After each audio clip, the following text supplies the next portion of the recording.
Today is a special day that we all come to appreciate our good friend, our good father, our leader, who is having a double celebration, though today is a book launch, but it's a part of his 80th birthday ceremony. We congratulate him for that. And let also congratulate University of Lagos. The Deputy Vice Chancellor is here with the Pro-Chancellor, the Deputy Vice Chancellor representing the Vice Chancellor, and of course the Nigerian students. And let me congratulate all of you for our success yesterday in winning South Africa. I'm delighted to be here to celebrate Senator Femi Okromo, a patriot who has rendered a great service to our nation. I believe that all of us gathered here to honor him are united by a common dream, a vision of a united, peaceful, and prosperous country. Senator Okromo and I did not belong to the same political family, not at all, but that did not affect the way we related in pursuit of the common good of our dear nation. I received support from him during my administration. The patriot in him will not let him play bitter and destructive politics against my administration. His criticisms of my administration in his speeches and newspaper articles may have seemed harsh, but they were very, very constructive. I believe he has shown courage by documenting some of his experiences in the cause of his glorious service to his nation and community for the sake of posterity. His memoir, The Dream, is a commendable effort to showcase the author's earnest desire for our country, his philosophy and political leanings at different times. Every book tells a story. Every story teaches a lesson. In the case of The Dream, the author has regaled us with many didactic tales, stories of his dreams, his ideas, and his different sojourn within and outside the corridors of power. Expectedly, the book raises many pertinent issues about our country's nationhood, the questions and challenges of Nigeria's democracy is a dominant or recurring decimal in most chapters of the book. However, chapter 11, titled Midwifing and Participating in the 2014 National Conference, did not escape my attention. The reason for this is obvious to all of you. The author, Senator Okromo, was a major character in the cause that led to the national dialogue. He sat on the driver's seat as chairman of the Presidential Advisory Committee I set up to deliberate with Nigerians and design a structure that will be adopted for a national dialogue. I'm happy that he has been able to document his role and other proceedings in a remarkable manner in this book. And I need to emphasize that the 2014 National Dialogue, we did not just wake up one day and started it. I think that's one of the dialogues that first a neutral body was set up to go around the whole country to have conversations with Nigerians. I came up with the platform on how it should go, and Senator Okromo led that team.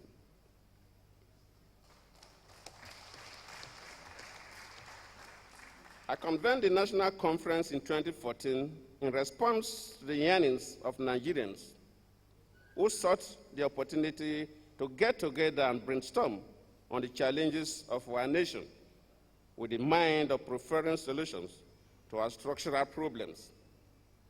I initiated and inaugurated the conference because I believed that the call for a national dialogue could no longer be ignored. It was a decision taken to reconcile ethnic differences, heal old wounds, and address mutual suspicions. At the conference, all issues, including those bordering on being a citizen of Nigeria, federalism, and most of the things worrying us were discussed. And I gave them the freedom to discuss everything they wanted to discuss. The only limitation was that, look, we still want to be one country. The recommendations of the conference were far-reaching in setting an agenda for peace and unity. They amply captured the solutions of the problems of today and made suggestions that will address the worries of tomorrow. Our country is faced on all corners by a multiplicity of challenges bordering mainly on security and national cohesion. Although these problems are not new, the discord has continued to widen over time. Yes, this problem has been with us, but listening to Nigerians, the gap is expanding. I understand that efforts have been made towards addressing some of these challenges.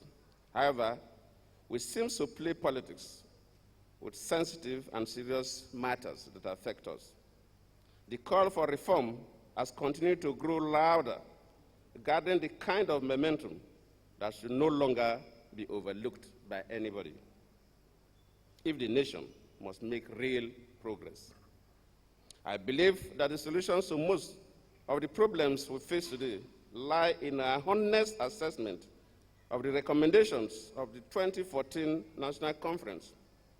If we take politics out of our consideration, there is every likelihood that a diligent implementation of the key recommendations of the conference will lead the nation out of the woods.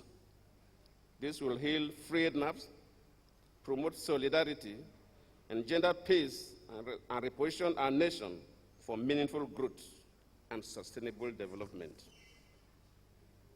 I notice that each time I express this belief and optimism, I always get hit with a counter-narrative that seems to question my inability to implement the recommendations during my presidency. People ask, why didn't you implement it? If the recommendations were so good that would have changed the nature of the country. Of course, I've answered this question in several fora, especially my book, My Transition Hours. Chapter 10 was dedicated to informing Nigerians why it was not possible for us to implement that as at that time. Because the report was handed over to me on August 21st, 2014. That was at the eve of our elections. And members of the National Assembly were very busy running around how to survive. And if you must implement that report, you need to amend some sections of our Constitution. You need to change some of our laws. You need to come up with new laws. And if you must put a dot in the Constitution, it's not only the National Assembly, but also I think 2/3 of the state assemblies must agree with you. So it's not a process that you can rush under that condition.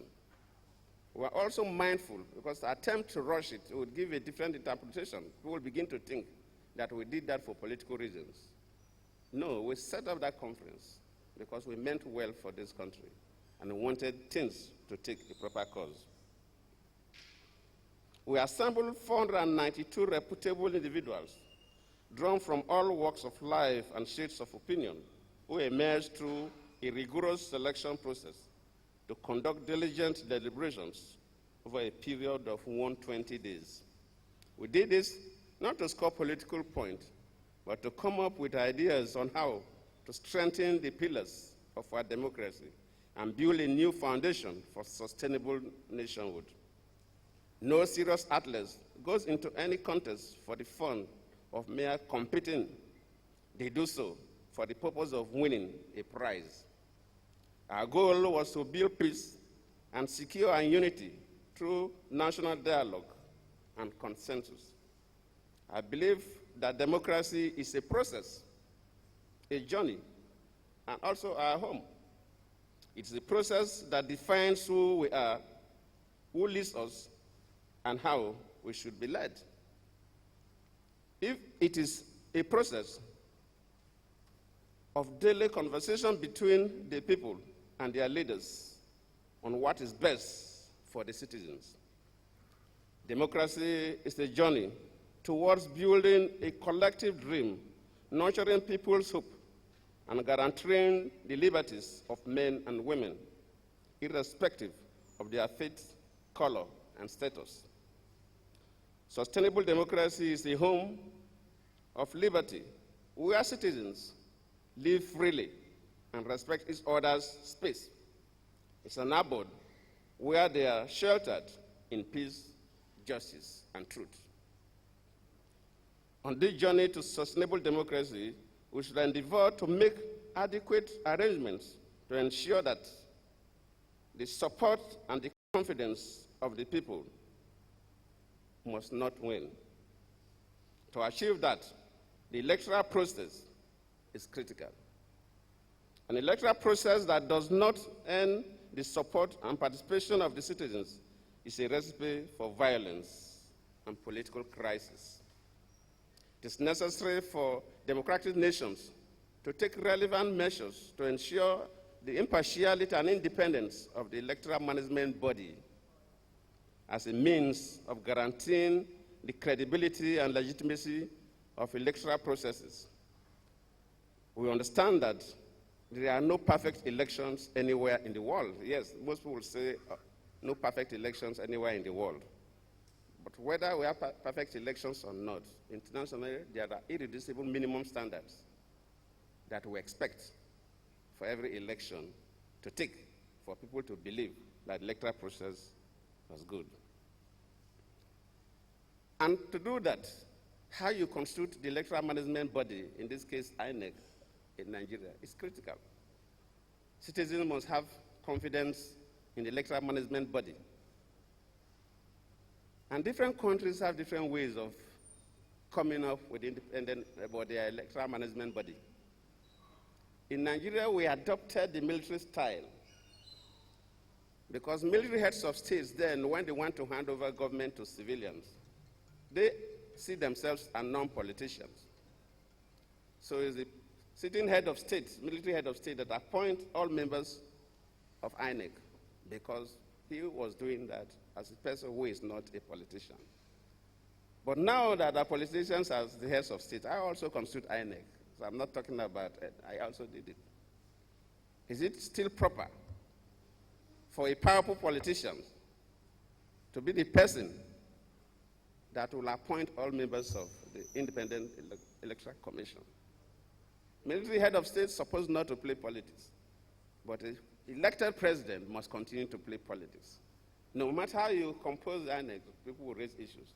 So the best thing to have, for the citizens to have confidence, is to remove that responsibility or shift it a little from that. And have been participating in election observations, especially across Africa since I left office, and also read about what happens in other nations. And you see that there are three ways countries constitute their electoral management bodies. There are three extremes. Where, like in Canada and India, the president doesn't play any role. It's an institution that composes the electoral management body. In countries like Nigeria, Kenya, and others, the president single-handedly, which, like I did too, appointed members of INEC. And there's a middle way of combinations. Some countries where a body, first of all, interviews some people and select a number of people from where the president takes. So anybody takes at least has passed the minimum benchmark to be there. And I believe that if that is not done, it's not going to be, I'm not talking about the current president or no, I'm talking about the interests of the nation. That Nigeria, we are very big and complex, and we should begin to review, when they are reviewing the electoral laws, on also how we constitute the INEC. Countries that have their constitutional courts, all their election matters go through the normal constitutional courts, so that is okay. But countries that also set up tribunals, ad hoc tribunals to handle electoral matters, the assumption is that judicial staff are not politicians, so they must do the right thing. But from my experience, none of us can confidently say that the judges are politically inept. So also, in constituting these bodies that will look into our election, these tribunals, it's always to be better for a body to do that than one individual, except the person is coming from the moon to do it for us. It will help to stabilize our democracy. And I believe that when these things are done properly, the expectations of the people, the confidence will be more. And from my experience, the countries where the appointment of the independent electoral bodies are done by different bodies, the electorates have more confidence. And in most cases, even if there are minor errors, they accept it. And we normally have more peace during and after elections in those countries, compared to the countries where one person, one powerful politician alone appoint. In most cases, we used to have crisis. That alone is really a guide to help us. I believe we have to grow politically in the desired direction as a democratic nation. The independence and impartiality of INEC cannot be compromised if definitely we have to go the way we should. Senator Femi Okromo asks in his book, can this dream become a reality? For me, the answer is yes, if only we will adhere to the letters of our Constitution, listen to the voices of the people, obey the wishes of the citizens, and forsake the prejudice of our personal ambitions. Finally, distinguished ladies and gentlemen, no matter your political leanings, please let us work towards ensuring that this dream of a true democracy becomes a reality in our country. I thank you all.